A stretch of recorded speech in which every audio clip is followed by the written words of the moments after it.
I'm Dr. Kellaprice with Healthy Fit. Welcome to our podcast. Today, our guest is Sterling Scales. He is from Indy Races, and we are going to talk about his journey and experience with childhood cancer and how it has inspired him to bring together runners for our cause and really make a difference. Thanks for joining me today, Sterling. Hey, thanks for having me.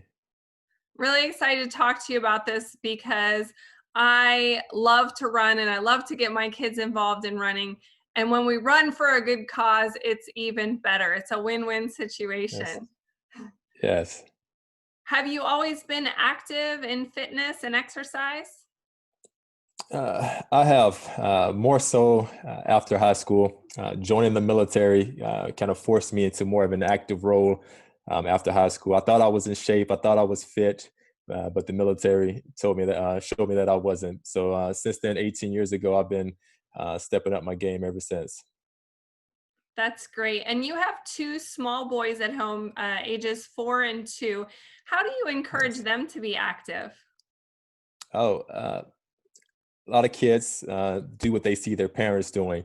So I make sure whenever I'm stretching or I'm doing my workouts, I make sure the kids are aware of what I'm doing. And we do fun things with them. We find yoga videos online, children's yoga.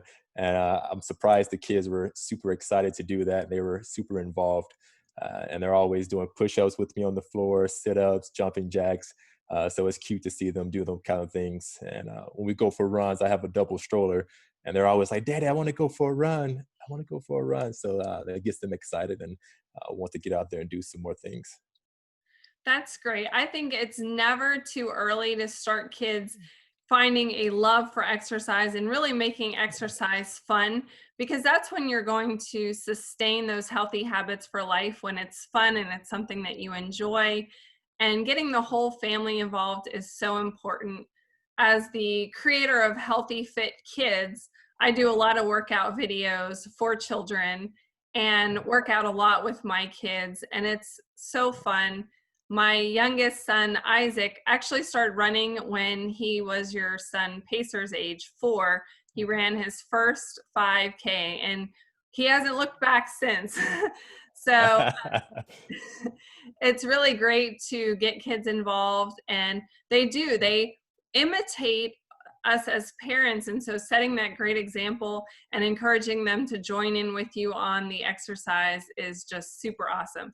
Plus, I don't know about your kids, but mine can be super motivating because they'll remind me if I haven't done my workout for the day and kind of push me. Yes. Like, you said we were going to go for a run Yep. today. Yep. Exactly. Like let's go, Daddy. The weather's good. It's not too sunny outside. I was like, yeah. That's awesome. Now, your son, Indy, who is 2, was diagnosed with cancer. Can you tell us a little bit about how that came about? So yeah, so when he was 3 months of age, my wife Myrna and I, our nightly routines, gave him a bath, and we were rubbing him down, moisturizing him, and then we noticed a lump uh, on his abdomen, and it was unusual.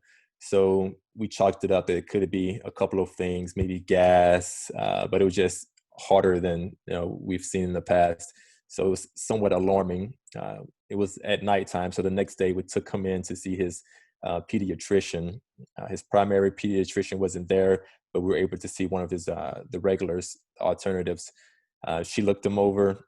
She brought in the doctor that was the head doctor that day. He came in there. He did some tests as well, uh, shined some light through it, and you can see the concern on his face. But he didn't say too much. He didn't want to, I guess, alarm us, make us concerned. So he said, "Go to the ER." He said, "They're waiting for you." They called the ER. They said, "Go there now.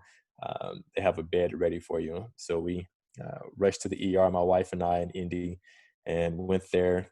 We spent about 5 hours at the hospital, did multiple tests. They did an ultrasound, and I went with him to the ultrasound. I've seen a couple of ultrasounds to kind of, not a doctor, medical doctor, but I kind of knew something wasn't right with the graph that I did see. Then after waiting a couple of more hours, it's about 9 or 10 that night. We saw the oncologist walk in. First time meeting her, but I knew what an oncologist was, and I saw her name tag. and she broke the news to us that night. I think it was a Wednesday night, so that's when it all started from there, as far as the counseling journey. And then the following Monday, surgery was scheduled, and went through the surgery, and that's when it was confirmed that it was Wilms tumor. Wow. I can't imagine as Yeah, a parent with a young child to have this sudden diagnosis, kind of like a smack in the face. And I'm not right. familiar with the Wilms tumor kidney cancer. Is this a rare cancer, and is it predominantly a childhood cancer?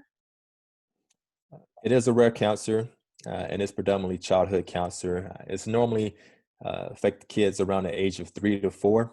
So it's very rare in itself, and it's also very rare to see it in a kid his age at 3 months. And they said that he probably had it since birth. So that's kind of the scarier thing about it, because it was growing and it just got bigger. Even within those 5 days from the moment we discovered it to surgery, it grew exponentially between those couple of days. Wow. So, what are some of the signs and symptoms that parents who are listening to the podcast should be looking for to alert them that their child could have some cause for concern? Yeah, each cancer is different in itself. Specifically for the Wilms tumor, there's not much. All of the Wilms tumors cases that we've come across and people that we've met, um, no kid showed signs of any discomfort. It was more so some parent or someone noticed a bump uh, on their child's abdomen and then took them to the hospital and got tested from there. But for other types of cancers, it could be anywhere from body aches to just uncontrollable fevers. Yes, soreness in joints, knees, headaches, things that's persistent, that last over days, not just in and out. So those are kind of some of the concerns to look out for potential cancer in other children.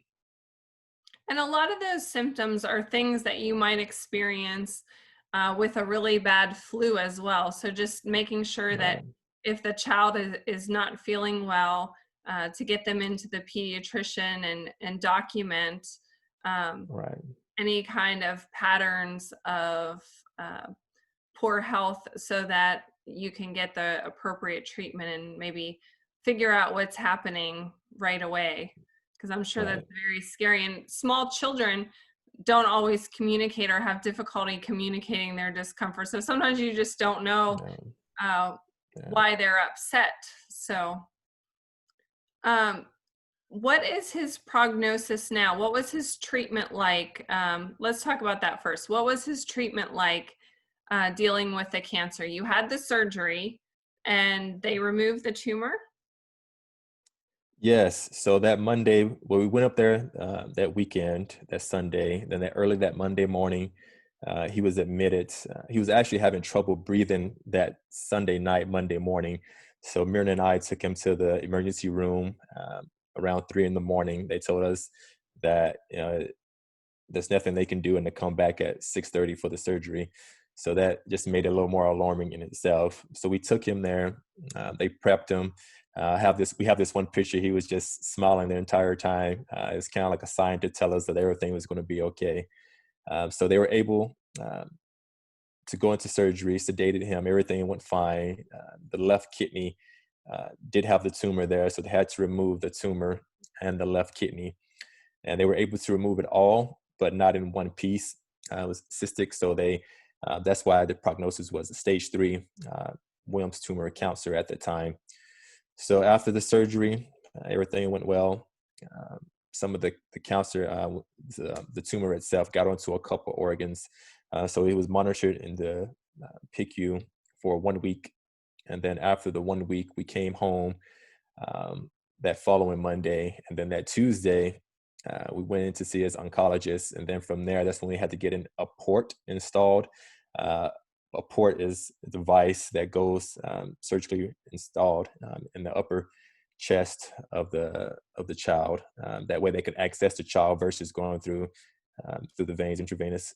It makes it easier to administer the chemotherapy and the sedation. So we went in, and it's the same day he had surgery. After coming home, he had another surgery to get the port installed, and then immediately started chemotherapy that day. Because the oncologist was saying the sooner we get to this, the better. That became a mixture of chemotherapy and a radiation treatment. So it was 5 days of radiation treatment, Monday through Friday, with a mixture of chemotherapy as well within that week. And then after that, he was doing chemotherapy. It varied, but it was at least twice a month to once a month for the different types of chemotherapy. There was 5 types of chemotherapy that he had to endure from the duration, and then it went from August until February of last year for the chemotherapy. But even after that, since now the chemo's done, thankfully, but it's always the concern that something could potentially come back cancerous. So every 3 months now, he still has to go in to get scans to make sure nothing is coming back. Because for Wilms tumor, for things, if it was to come back, it'll come back in the other kidney or in his lungs. So it's something to look out for. Wow. That's such a long journey for such a young boy. How did he have any kind of side effects as he was going through the cancer treatments? And what is his prognosis now? You said he's in remission? Yes, he's 1 year remission. So that's definitely an awesome news there. Um, but once the treatment was done with the chemotherapy, he's good to go. He's in good spirits. He's happy. He's running around. We feel that the chemotherapy caused some neuropathy. So it's droopiness in his left eye. His feet was slightly turned in. So we had to do cast for 4 weeks. So I had to cast both legs from his thighs to his feet pretty much. And each Wow. week we did that. Yeah. So he was in cast for 4 weeks, and poor kid took it like a trooper. He was just crawling around, and it was sad to see, but he kept smiling, so it gave us hope as well. So now he's walking around, he's running around with Big Brother, just having what some would consider a normal kid's life. No side effects at this moment, but there's always the potential for side effects to happen with individuals that have to deal with chemotherapy. So we're not hoping for anything, obviously, but we're right now there's no signs of anything. That's great news. I know that's been Yeah. such a long road for your family, and so many different concerns when your child has cancer, especially at such a young age, and how it's going to impact their development. But it sounds like a lot of children that I've met with cancer, he has an amazing positive attitude that helps bring everyone around him at ease. And Yes. so that is just great. I find that a lot of cancer patients are super strong in their faith, and they have such a positive outlook.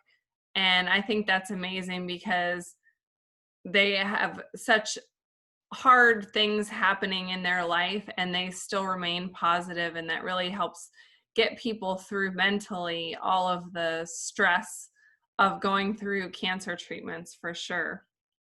Yes. Now, you're an advocate for the American Childhood Cancer Organization. What services do they provide for children and families that are going through this like you? Okay. Yeah. So I picked them up. Well, we combined, came together, teamed up, and so the American Childhood Cancer Organization been around since around 1970, and they offer advocacy is a huge part for childhood cancer because it's one of the most underfunded as far as research, because a lot of the childhood cancer protocols that's used is based off an adult. So everything that's given to children is what they give to adults, but just in smaller dosage. So it's not much research that goes toward childhood cancer research. So they advocate for that. They provide funding for that. Um, they provide support to families that's going through this. They provide education because it's a lot to deal with from the beginning. Even after chemotherapy treatment, there's so much to think about, so much to know, and they provide education for that. Financial assistance they provide it for families as well, and they have resources that they offer. like children's books, coloring books, activities for kids, um, and their siblings to help them kind of keep them entertained at times. So that's some of the things that they offer. That sounds great. And with the ACCO, you partnered with them and created Indie Races. How did you get this idea to start Indie Races? Yeah, so last year, the past 2 years, I've been doing in September, which is Childhood Cancer Awareness Month. I've been doing 46-mile challenge, and that came about because 46 children are diagnosed. My most recent data: 46 children are diagnosed with cancer every school day. Wow, So for a lot. yeah, so it's a lot. Yes, number one fatality for children's cancer. So I started doing that the past 2 years. And then I was deployed last year in October with a buddy of mine, and he was telling me about virtual races. And he educated me on what those are. I never done it before, and it was all new to me. And I've been wanting to do some kind of 5K or a run event to bring people together to raise money for the cause. And then I was thinking that'd be, virtual race would be great because I have a lot of friends that's overseas that don't live in the same state, family that might want to get involved with it. So I was like, I can incorporate the virtual races. Then that way, anyone that wants to do it, they can sign up for it, and they have pretty much the entire month to complete their race. So it just gives a lot of ease to communicate with other people and get people involved with it. That's great. And with virtual races, not only can you get awareness and get people involved all over the globe, really, but you can also get families involved, which I think is great Yes, for a childhood cancer organization because some of our kids do know other children with cancer. You are not the only person that I've met that has a child with cancer. And it's such a long struggle and it's so stressful on the parents, and being able to provide some sort of education as well as money to encourage organizations to go after new research for these kids is just great. It makes people feel good. It makes me feel good anyways. yeah, right. Well, thank you. So you have some races going on right now for indie races. I actually signed up yesterday for Ooh, the whole series. Tell nice. us about those races that you have happening. Awesome. Well, thank you for signing up. I've been getting a lot of love, a lot of support. A lot more people are signing up each week. So it makes me extremely happy to see the participation and just bringing the awareness. That's a huge part too, because a lot of people, may not be aware. And like you said, it gets people involved. But so there's three races in the series. July, you got 1 month. August is the 5Ks, 3.1 miles. And then in September, which is Childhood Cancer Awareness Month, which is a 10K, is 6.2 miles. Uh, so I kind of went up that to kind of get people, build them up one shorter distance to the longer distance. So right now we're in July, first day of July. So kicked off the 1 month July 1 mile race where you can run, walk, you can bike, swim, treadmill, indoor, outdoor, however you see fit. And the beauty of virtual races as well, you can break it up into multiple days if you want to. So let's say for today, you want to do a 1/4 mile walk or run, you can do a 1/4 mile today, 1/4 mile next week, then, until you get to your 1 mile goal. So that's another beauty of the virtual races. So we have, at least I know of, as of last week, we have 20 people sign up for the 1 mile, and I'll get my updated information tomorrow for those individuals that signed up recently, and I'll see where we are. So the more the better. That's great. And virtual races are really picking up momentum. Because of COVID-19, a lot of the Right. races that I signed up for to physically go and run have been canceled. And so this is an opportunity to do a race with your family at your pace, at your convenience. And it's not going to get canceled because it's a virtual race. Exactly. It benefits a good Yeah. cause. I know I'm Yeah. looking forward to that. And I love the fact that the races, the July, August, September, are building up on the distance. As a running coach, I help people plan for races and increase their Okay. distance and condition.